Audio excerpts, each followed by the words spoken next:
Introduction film నా introduction వచ్చినప్పుడు the applause and the welcome cheering నాకు ఇచ్చింది. It was really super emotional అండి. అది చూసినప్పుడల్లా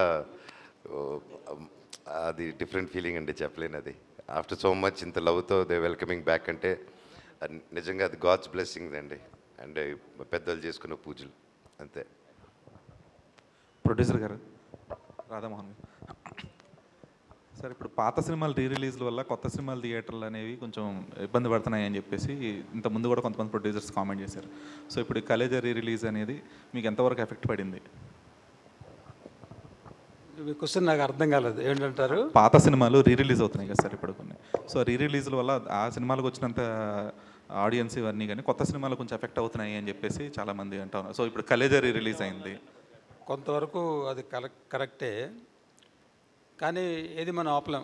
ఆడియన్స్ పాత సినిమా చూస్తారంటే వెల్కమ్, వాళ్ళు చూస్తారు, తప్పదు కదా. ఇది ట్రెండ్ ఆల్మోస్ట్ ఒక 1 year నుంచి స్టార్ట్ అయింది. అంతకుముందు ఇది ఎవరికి అలవాట్లేదు, ఇప్పుడు స్టార్ట్ అయింది. ఒకళ్ళు చేశారు కానీ ఇంకోళ్ళు చేసి నేను కూడా చేస్తాను మా బెంగాల్ టైగర్, తర్వాత తెలీదు. సో ఇది కొంచెం ఎఫెక్ట్ ఉంటుంది, but we can't help it, అది తప్పదు. ఆడియన్స్ ఇది చాయిస్, వాళ్ళు ఏ సినిమా చూడాలంటే చూస్తారు. పాత అంటే పాత చూస్తారు, ఇప్పుడు కరెంట్ అంటే కరెంట్ చూస్తారు, లేదా ఇంకో దానికి వెయిట్ చేస్తారు. సో ఇదంతా ఆడియన్స్కే మనం ఇచ్చేస్తాం అన్నమాట ఫ్రీడమ్, అది మనం ఆపలేం. అది అంటే దానికి ఒక కలెక్టివ్ డెసిషన్ లాగా we can do anything from the chamber కానీ లేదంటే ప్రొడ్యూసర్స్ అందరూ కానీ కలెక్టివ్ డెసిషన్ టైప్లో.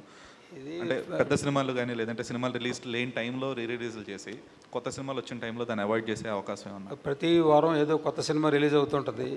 పాత సినిమాలు 100 కొద్ది ఉన్నాయి. ఎలా చెప్పండి, ఎలా సార్ట్అవుట్ చేస్తారు? తప్పదు కదా. సో ఛాంబర్ దీంట్లో ఇన్వాల్వ్ అవ్వదు, ఎందుకంటే ఇది ఫ్రీడమ్. ఎవరి సినిమా వాళ్ళు రిలీజ్ చేసుకోవాలంటే ఎవరు ఆపలేరు. రిక్వెస్ట్ చేయొచ్చు, ఆ రిక్వెస్ట్ ఎంతవరకు వాళ్ళు అబ్లై చేస్తారనేది మనకు తెలియదు. సో ఇది కొంచెం కష్టమైన పనే. సో ఛాంబర్లో ఇంతవరకు డిస్కషన్ జరగలేదు. మేబీ మీ సజెషన్ వల్ల నెక్స్ట్ టైం ఛాంబర్లో మాట్లాడతాం, ఏమైనా చేయొచ్చేమో. అంటే ఫ్రైడే కాకుండా మండే రిలీజ్ చేయమని చెప్పొచ్చు. ఇప్పుడు కొత్త సినిమా ఫ్రైడే సాటర్డే సండే అయిన తర్వాత రీ రిలీజు ఫ్రైడే కాకుండా మండే రిలీజ్ చేసుకోండి అని మనం రిక్వెస్ట్ చేస్తే అది ఇద్దరికీ బాగుంటుంది. ఇది నాకు తట్టిన ఐడియా, డిస్కస్ చేయాలి. బెల్లంకొండ సాయి శ్రీనివాస్ గారు. సార్, ఐ వాంట్ టు, నా పాయింట్ ఆఫ్ వ్యూ, నేను I was part of this అని. Yes, there is a slight effect అండి. అండ్ మై రిక్వెస్ట్, నేను అనుకుంది ఏంటంటే, మనకి ఆల్రెడీ ఐపీఎల్ ఉన్నాయి, ఐపీఎల్ వచ్చింది, దానివల్ల సినిమా ఎఫెక్ట్ అయి ఉంది. అండ్ థియేటర్స్కి ఓటీటీ అది ఆల్రెడీ వచ్చింది. అండ్ సో మనకి ఓటీటీ ఉంటూనే థియేటర్స్ కూడా ఎలాగనేది ఒక ప్యారలల్ వరల్డ్ నడుస్తుంది. ఇంకా సినిమా అంత గొప్పది కాబట్టి, అండ్ తెలుగు ఆడియన్స్ ఆ థియేటర్ ఎక్స్పీరియన్స్ నచ్చుతుంది కాబట్టి.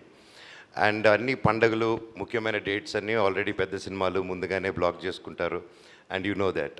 అండ్ ఇలాంటి టైంలో నాకు ఫ్రమ్ మై టీమ్ దగ్గర నుంచి కానీ నా సొంతంగా నేనేం ఫీల్ అయ్యానంటే, రీ రిలీజెస్ వీకెండ్ అవాయిడ్ చేసి వీక్ డేస్ ఏదైనా పెట్టగలిగితే that will be a great idea అండి. ఎందుకంటే ఆబ్వియస్లీ దానికి ఉన్న పుల్లు, దానికి ఉన్న స్ట్రెంత్ ఆటోమేటిక్గా ఉంటుంది. అండ్ మన తెలుగు సినిమాని మనమే ఇంకో తెలుగు సినిమాతో చంపుకోవడం ఇన్ ద సెన్స్ ఒక ఎఫెక్ట్ రావడం అనేది I don't think that's good practice. But then weekends అందరూ ఆర్గ్యూ చేయొచ్చు, వీకెండ్స్కే టైం దొరుకుతుంది అనేసి. ఇట్స్ పెద్దవాళ్ళు కూర్చొని కలెక్టివ్ డెసిషన్ తీసుకుంటే I think it will be a great thing అండి. కీపింగ్ అగైన్ అన్ని పండుగలు, అన్ని మంచి డేట్స్ అన్నీ తీసుకుంటారు కాబట్టి. So I think there should be some collective decision on this అండి. Thank you.